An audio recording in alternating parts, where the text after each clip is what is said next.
চলছে হিসাব বিজ্ঞান লিখিত পরীক্ষার প্রস্তুতি। আমাদের আজকে ব্যাংক রিকনসিলিয়েশন স্টেটমেন্টের গাণিতিক সমস্যার প্রথম ক্লাস। তো আমরা প্রথমে কথা না বাড়িয়ে আমরা মূল অঙ্কের মধ্যে চলে যাই, কারণ সময় কম। একটা অঙ্ক আমি একটু পড়ে নিচ্ছি, তারপর আমরা কিভাবে এই অঙ্কটা সলিউশন করব সেটা আমরা দেখব। এখানে দেওয়া আছে the following information relating to Kapotaksha company. এখানে প্রথম যেটা বলেছে, bank cash balance S per bank statement on July 31 অর্থাৎ 31 জুলাই 2020 সালের 8,200 টাকা।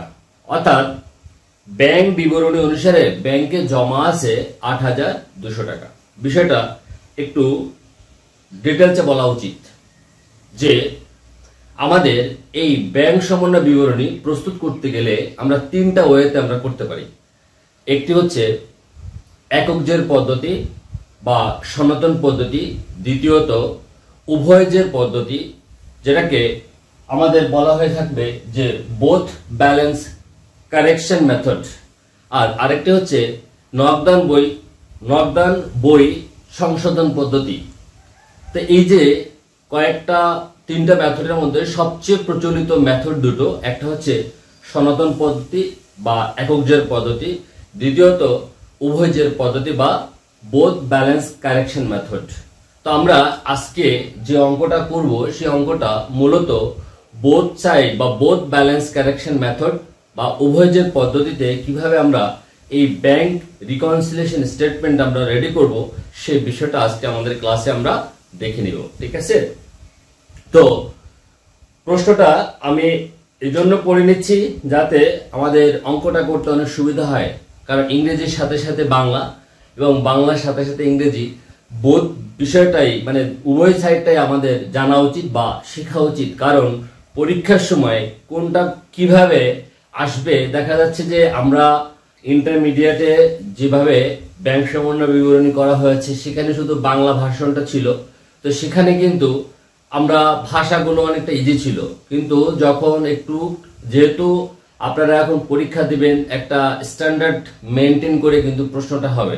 আপনাদের কিছু কিছু দেখা যাবে বাংলা বিষয়গুলো ইংরেজি ভার্সনে মানে ইংলিশ এবং বাংলা উভয় ভার্সনেও প্রশ্নটা থাকতে পারে।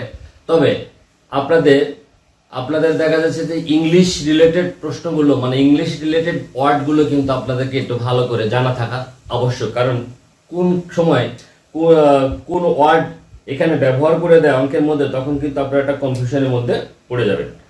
তো এখানে বলেছে ব্যাংক ক্যাশ ব্যালেন্স এস পার ব্যাংক স্টেটমেন্ট, অর্থাৎ এস পার ব্যাংক স্টেটমেন্ট বলতে আমাদের এখানে বলতেছে পাস বই অনুযায়ী। তো এই পাস বই অনুযায়ী জুলাই 31, 2020 তা তো 8,200 টাকা মানে 8,200 টাকা। তাহলে আমরা পেলাম একটা ব্যালেন্স পেলাম। সেই ব্যালেন্সটাকে আমরা যেহেতু বলেছি যে আজকের যে অঙ্কটা আমরা তৈরি করব বা করব সেটা হচ্ছে বোথ ব্যালেন্স কারেকশন মেথড। তো এই মেথডের যেহেতু আমাদের দুইটা ব্যালেন্স দরকার হবে, সেই জন্য আমরা দুইটা ব্যালেন্স আমাদের এখানে পেয়েও যাব। তার জন্য প্রথমে আমি যদি ছকের সাথে একটু ইন্ট্রোডিউস করে দিই, এখানে ছকটা করা হয়েছে। এই দিকটা হচ্ছে ব্যাংকের, এই বাম দিকটা হচ্ছে ব্যাংক, আর ডান দিকটা হচ্ছে ডিপোজিটর অর্থাৎ আমানতকারীর যে হিসাবটা সেটা কিন্তু সাধারণত নগদান বই অনুযায়ী যে ব্যালেন্সটা সেটা হচ্ছে ডিপোজিটর বুক, আর বাম দিকে আমরা এটা লিখেছি ব্যাংক বুক। এখন আপনি যদি এই ডিপোজিটর বুকটাকে যদি বাম দিকে লেখেন আর ব্যাংক বুকটাকে যদি ডান দিকে লেখেন তাতে কিন্তু কোনো সমস্যা নেই। আপনারা যেভাবে পারেন সাজাতে সেভাবে আপনারা সাজিয়ে নেবেন, কোনো সমস্যা নেই। তো আমরা এখানে অঙ্কে আমরা কিভাবে পেলাম, ব্যাংক অথবা bank or cash balance as per bank statement July 31 আমরা পেয়েছি প্রথম যেটা আমরা 8,200 টাকা। তা 8,200 টাকার জন্য আমাদের এখানে ব্যালেন্স বিডি, আমরা প্রথম যে লেখাটা সেটা আমরা লিখে নিয়েছি, ব্যালেন্স কি লিখেছি, ব্যালেন্স বিডি কত টাকা, সে 8,200 টাকা। এটা আমরা কেন লিখে নিলাম, কারণ আমরা বলেছি যে এটা হচ্ছে bank reconciliation statement both balance correction method, অর্থাৎ আমরা উভয় যে পদ্ধতিতে অঙ্কটা আমরা করব, এই জন্য আমাদের দুইটা ব্যালেন্স বা উদ্বৃত্ত কিন্তু অঙ্কের মধ্যে দেওয়া থাকবে এবং দুইটা আমরা লিখে নিব।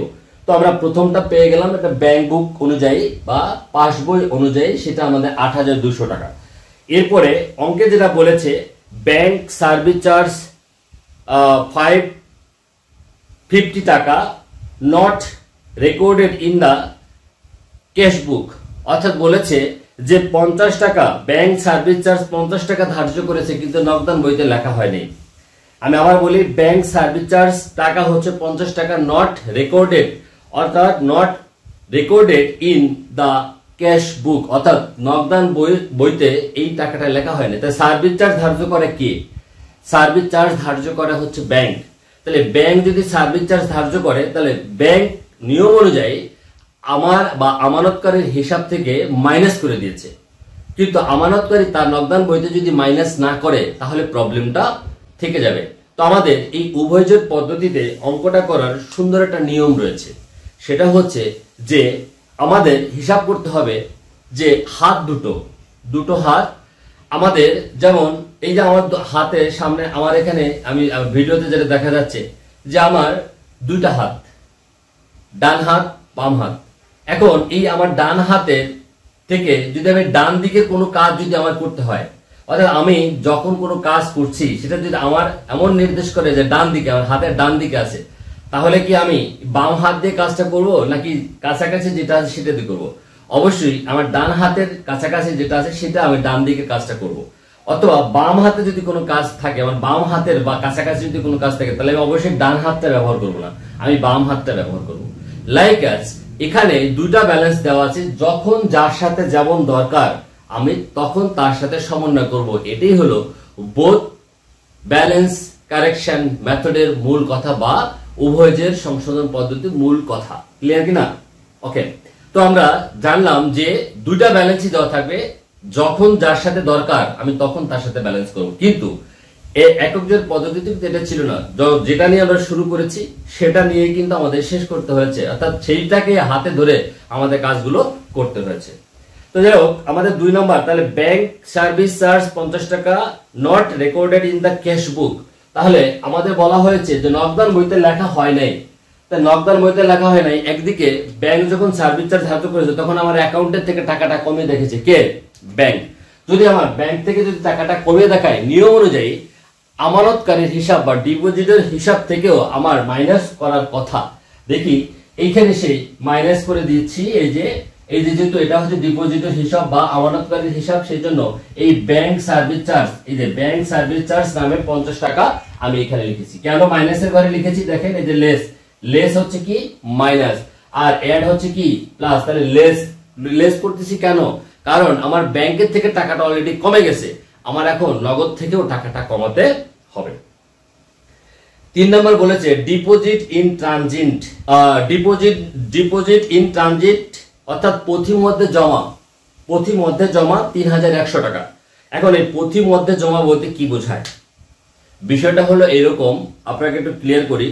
এই শব্দটা কিন্তু আপনাদের খুবই কমন একটা শব্দ, ট্রানজিট।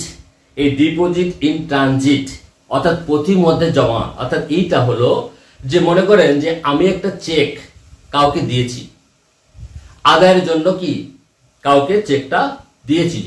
এখন আদায়ের জন্য যখন আমি চেকটা ব্যাংকে জমা দিয়ে, মানে আমি যখন দিয়েছি আদায়ের জন্য, সেই চেকটা ব্যাংকে উপস্থাপিত হবে, তারপরে সেই টাকাটা কি হবে? আদায় হবে। বাট এই নগদান বইয়ে আমি টাকাটা কিন্তু অলরেডি আমরা কি করে দিয়েছি?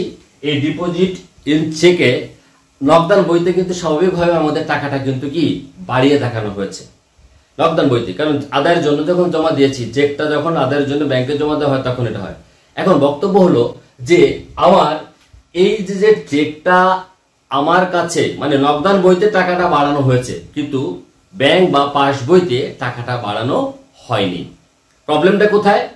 কারণ হচ্ছে যে আমি যখন আদায়ের জন্য ব্যাংকে, আমার নগদের টাকাটা বাড়িয়ে দিয়েছি, বাট ব্যাংকের টাকা ব্যাংকের মতো আছে, কারণ ওই চেকটা এখন পর্যন্ত পরিবহনের দিন আছে, অর্থাৎ ট্রানজিটে আছে, অর্থাৎ এখন পর্যন্ত চেকটা আদায়ের জন্য ব্যাংকে জমা হয়নি। এখন যে চেকটা ব্যাংকে জমা হয়নি সেই চেকটা কিন্তু কি করতে হবে? এখন যেহেতু ব্যাংকের টাকাটা কি আছে? কম আছে। এখন ব্যাংকের টাকাটা কম থাকলে ব্যাংকে আমার টাকাটা বাড়িয়ে দেখাতে হবে। এটাই হলো এই জন্য আমরা এটা ব্যাংক বুকে আমরা লিখবো ডিপোজিট ইন ট্রানজিট, এটা কত টাকা ৩,১০০ টাকা, সেটা আমরা এখানে লিখে দিলাম। ওকে, এরপরে রয়েছে আউটস্ট্যান্ডিং চেক জুলাই 31 টাকা হচ্ছে ২,৭০০ টাকা।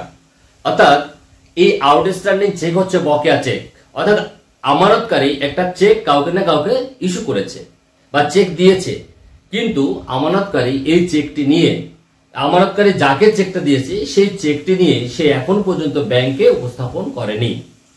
এখন যে চেকটা এবার কিন্তু আদায়ের জন্য জমা না, চেক কাটা হয়েছে, চেক দেওয়া হয়েছে, অর্থাৎ যখন চেক কাউকে দেওয়া হয়, চেক কাটা হয়, কাউকে চেক ইস্যু করা হয়, তখন নগদানের বই বা নগদান হিসাব থেকে টাকাটা কিন্তু মাইনাস করে দেখানো হয়।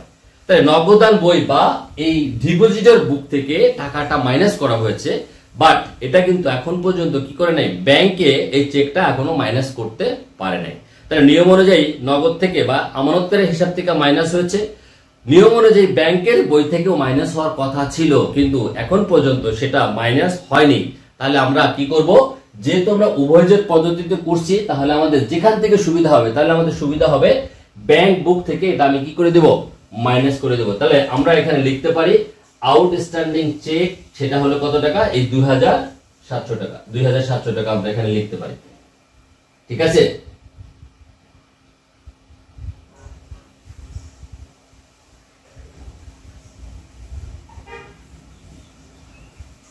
ওকে।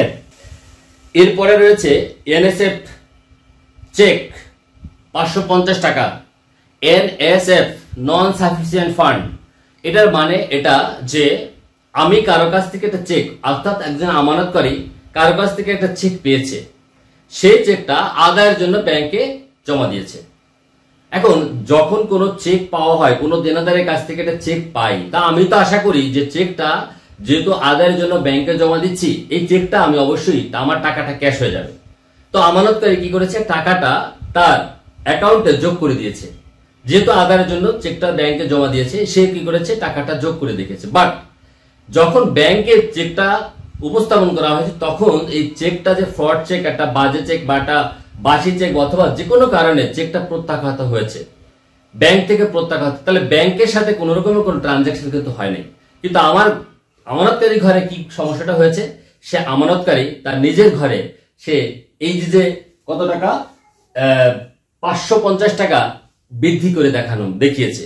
তাই ৫৫০ টাকা বৃদ্ধি করে দেখানোর ফলে নগদ টাকা বেড়ে গেছে। তাহলে আমার যদি এখন সংশোধন করতে হয়, তাহলে নগদ টাকা ৫৫০ টাকা কি করতে হবে, মাইনাস করে দিতে হবে। এই জন্য এই যে এনএসএফ চেক কত টাকা, ৫৫০ টাকা, এটা কিন্তু কি করা হয়েছে, মাইনাস করে দেখানো হয়েছে। তাহলে আমরা এই ব্যাংক সার্ভিসের ব্যাপারটা এটা আমরা আগে দেখেছি, এটা দেখলাম।